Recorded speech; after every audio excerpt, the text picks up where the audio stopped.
Assalamualaikum warahmatullahi wabarakatuh. Salam sejahtera untuk kita semua. Dan saya senang sekali kita bertemu kembali pada kuliah hari ini. Kuliah kita sebenarnya tema yang sangat menarik, ya, yaitu tentang critical theory atau masa Frankfurt. Ini sebenarnya adalah satu aliran pemikiran yang banyak sekali mempengaruhi pemikiran atau teori dan riset-riset untuk S1, S2 sampai ke S3 pada sekarang ini. Walaupun nanti misalnya masih diperkuat lagi dengan munculnya apa yang disebut dengan teori postmodern, teori kritikal, kemudian model berpikir kritis, critical thinking, dan creative thinking, dan kemudian kita memasuki era yang kita sebut nanti, dan ini sebenarnya model puncak pembahasan kita dalam kuliah ini ketika kita bicara tentang permasalahan era informasi. Teman-teman sekalian, tadi saya katakan bahwa ini tema yang menarik dan sebenarnya seandainya kita punya waktu dan mungkin nanti kita jelaskan pada kuliah yang lebih lengkap, dan ini hanya kuliah sebagai pengantar, bahwa kajian critical theory ini sebenarnya berkembang itu hampir berkaitan mulai munculnya apa yang kita sebut dengan Perang Dunia Pertama. Perang Dunia Pertama, kemudian nanti Perang Kedua, dan Perang Dingin. Yang jelasnya sebenarnya critical theory ini ya hampir bersamaan dengan kelahirannya, dengan mulai berkuasanya Hitler di Jerman, dan ini nanti menimbulkan permasalahan yang sangat-sangat luar biasa, apalagi misalnya kejahatan terhadap manusia, dan kemudian setelah itu nanti disusul tentang Perang Dunia Kedua, dan ini menimbulkan problem bukan hanya misalnya pada masalah kehancuran bangunan, kehidupan, tapi juga sebenarnya sangat merusak hak asasi manusia yang memungkinkan nanti munculnya, berkembangnya kajian-kajian tentang masalah manusia, keadilan, dan lahirnya nanti apa yang kita sebut dengan UNESCO. Teman-teman sekalian, tentu kita tidak akan seluas itu membicarakan dalam kuliah ini, tapi paling tidak critical theory ini ya, mereka disebut juga sebagai mazhab yang sebenarnya lebih memfokuskan risetnya, pembahasannya pada masalah sosial budaya, ya, dan nanti akan kita jelaskan juga, atau mungkin sebelumnya kita coba jelaskan tentang apa yang kita sebut tadi sebelumnya itu tentang positivisme ilmiah, lingkaran Wiener. Ini adalah dua aliran pemikiran yang sebenarnya sama-sama di Eropa. Yang pertama, ya, critical theory ini di Universitas Frankfurt, sementara pada penjelasan kita tentang positivisme ilmiah itu sebenarnya dia berada atau didirikan di Universitas Wiener. Teman-teman sekalian, jadi kita hanya mencoba secara ringkas menjelaskan sebenarnya tiga pemikir utama pada kajian ini, ya. Jadi teman-teman sekalian, nanti kalau kita mencoba menjelaskan tentang critical theory itu secara lebih luas, sebenarnya critical theory itu nanti ada tiga direktur, ada tiga generasi yang akan kita coba, tapi singkat sekali dalam kuliah ini. Yang pertama adalah generasi pertama, ya. Generasi pertama itu direkturnya adalah Mark Horkheimer. Dia juga misalnya bergabung dengan banyak sebenarnya ilmuwan-ilmuwan yang mereka semuanya adalah mempunyai wawasan yang luas, jadi bukan hanya dari satu bidang ilmu saja. Jadi satu ilmuwan bisa memahami 3, 4, atau 5 bidang ilmu pengetahuan, dan mereka karena itu sebenarnya memiliki wawasan yang sangat luas. Teman-teman sekalian, tadi saya katakan bahwa mereka penting dan sangat mempengaruhi kajian sosial budaya. Mengapa begitu? Ya, yang paling penting sebenarnya nanti akan kita jelaskan di sini adalah problem filsafat ilmu dan metodologi yang mempengaruhi perkembangan setelah era informasi, setelah era critical theory ini, atau setelah Perang Dunia yang Kedua. Teman-teman sekalian, tadi saya katakan Mark Horkheimer dan kemudian ada Adorno. Kedua pemikir ini sebenarnya sangat terkenal hubungannya terutama sekali dengan ilmu pengetahuan ketika mereka misalnya mengatakan bahwa sebenarnya pemikiran modern itu sudah menimbulkan apa yang disebut sebenarnya negatif dialektik atau rasionalisasi yang sebenarnya sudah kembali. Jadi ingat, pada kuliah pertama kita katakan bahwa mitos itu digantikan oleh logos. Maka model pemikiran positivisme yang mengatakan bahwa ilmu pengetahuan itu hanya satu paradigma saja, satu metode saja, itu disebut sebagai model mitos baru. Jadi dialektika pencerahan yang dikemukakan oleh Horkheimer dan Adorno sebenarnya model kritik yang sangat tajam terhadap pandangan ilmu pengetahuan modern itu. Dan kemudian ada lagi yang berikutnya adalah Herbert Marcuse.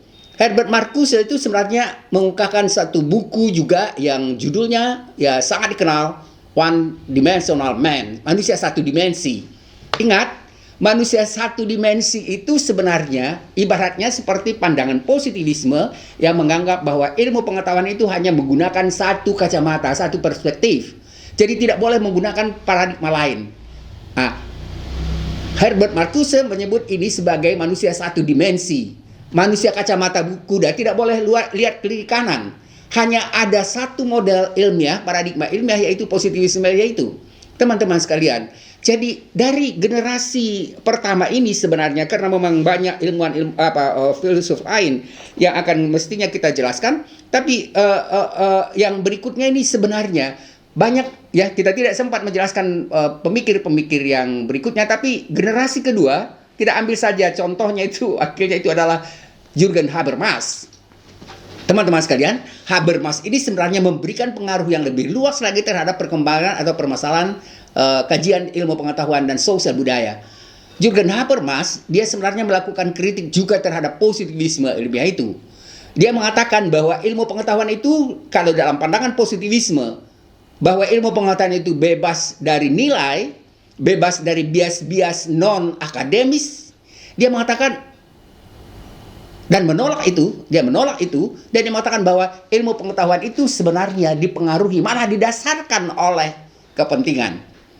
Jadi nanti coba kita lihat misalnya contohnya, kalau misalnya kita katakan bahwa ilmu pengetahuan itu, atau dia dikatakan oleh Habermas bahwa ilmu pengetahuan itu didasarkan oleh kepentingan, coba kita pikirkan, apakah misalnya kita mau masuk S2, S3 itu tidak didasarkan oleh kepentingan tertentu, oleh tujuan tertentu? Habermas justru mengatakan bahwa ada yang tidak disadari oleh kaum positivisme itu, sebenarnya ada nilai, ada kepentingan yang mendasari ilmu pengetahuan itu. Dan kalau misalnya kita nanti coba jelaskan misalnya munculnya ya apa yang disebut dengan teknologi nuklir, bom atom, atau misalnya teknologi informasi, itu juga adalah kepentingan pada Perang Dunia Kedua untuk mereka bisa menang, memiliki ya teknologi itu untuk bisa mereka menang pada Perang Dunia Kedua itu. Teman-teman sekalian, jadi Habermas mengungkapkan ada dia sebagai seorang ilmuwan yang sebenarnya mengatakan bahwa ilmu pengetahuan itu tidak bebas nilai. Dia mengatakan 3 kelompok ilmu pengetahuan ya. Ada yang kita nanti dia sebut misalnya kelompok ilmu pengetahuan empiris ya, positivistik, jadi dia tidak menolak itu, tapi itu hanya salah satu sebenarnya dari apa yang dia sebut misalnya bidang atau paradigma ilmiah yang dia sebut tadi dengan empiris analitis. Dan ini sebenarnya masih tetap penting sekali, terutama sekali pada ilmu pengetahuan alam dan juga ilmu-ilmu sosial budaya yang menganggap atau melakukan risetnya berdasarkan paradigma positivistik itu. Yang kedua adalah bidang ilmu atau kelompok ilmu yang disebut dengan hermeneutis, historis hermeneutis. Ya, jadi ilmu-ilmu historis hermeneutis itu misalnya seperti ilmu sejarah dan sastra. Teman-teman sekalian, kalau misalnya kita mempelajari sejarah, maka akhirnya kita akan menelusuri sebenarnya makna sejarah, bagaimana munculnya, bagaimana misalnya kejadian pada masa-masa tertentu, dan bagaimana dampaknya untuk perkembangan selanjutnya. Jadi di situ adalah kepentingan tertentu, metodenya juga berbeda. Jadi kalau misalnya kita mengatakan bahwa pada positivisme ilmiah itu tujuannya adalah untuk misalnya untuk menemukan hukum-hukum alam, maka pada kelompok yang kedua historis itu sebenarnya tujuannya bukan untuk menemukan hukum-hukum alam, tapi untuk istilahnya kalau dalam bahasa filsafat ya, filsafat ilmu metodologi disebut dia menemukan penjelasan yang unik, yang khas. Itu disebut dengan ideografis.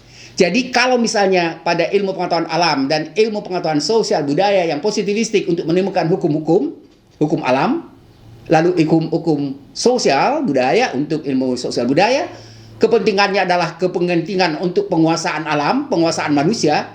Sementara pada ilmu-ilmu yang kita sebut tadi misalnya dengan ilmu historis hermeneutis, tujuannya adalah sebenarnya untuk teknik, bukan untuk penguasaan alam, tapi untuk bisa menjelaskan tentang keunikan satu peristiwa, satu sejarah.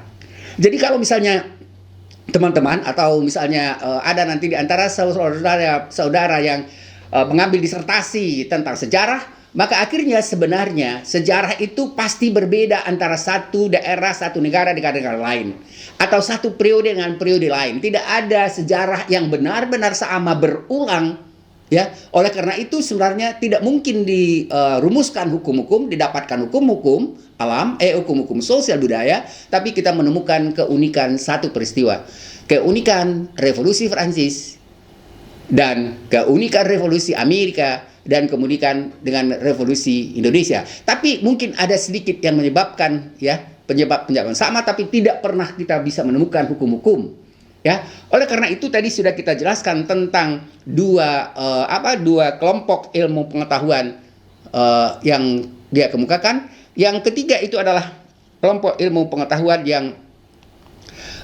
disebut sebenarnya ilmu pengetahuan yang filosofis, ya. Ilmu pengetahuan yang tujuannya sebenarnya adalah untuk bisa melakukan komunikasi. Misalnya kalau kita belajar misalnya tentang bahasa, sastra, itu lebih misalnya pada misalnya bagaimana kita untuk memperluas wawasan kita dan kemudian melakukan komunikasi dengan orang atau pihak lain. Teman-teman sekalian, jadi tadi kita sudah mengatakan ada tiga kelompok ilmu, ya, 3 tujuan dan 3 kepentingan yang berbeda. Teman-teman sekalian, Habermas seperti saya katakan tadi bahwa dia itu sebenarnya sangat-sangat penting untuk perkembangan pengetahuan. Dan yang terakhir saya coba jelaskan di sini tentang pemikiran gelombang ketiga, generasi ketiga, yaitu yang dipimpin waktu itu adalah Axel Honneth. Teman-teman sekalian, ini pemikiran yang sangat menarik. Axel Honneth, kemudian ada setelah itu nanti juga ada Hannah Arendt, kemudian ada Nancy Fraser. 3 pemikir ini kayaknya tidak sempat lagi kita jelaskan karena waktunya sudah sangat-sangat singkat dan terbatas oleh waktu tersebut. Dan teman-teman sekalian, mudah-mudahan nanti kita coba jelaskan itu pada kuliah lengkap ketika kita menjelaskan tentang critical theory itu dengan selengkapnya, dengan berbagai macam pengaruhnya. Karena critical theory nanti berpengaruh terhadap ada munculnya kajian feminisme, munculnya misalnya Green, ya, munculnya nanti tentang teori postkolonialisme, munculnya berbagai macam gerakan-gerakan yang kita sebut dengan gerakan sosial budaya baru. Terima kasih. Mudah-mudahan minggu depan kita lanjutkan dengan postmodernisme. Assalamualaikum warahmatullahi wabarakatuh.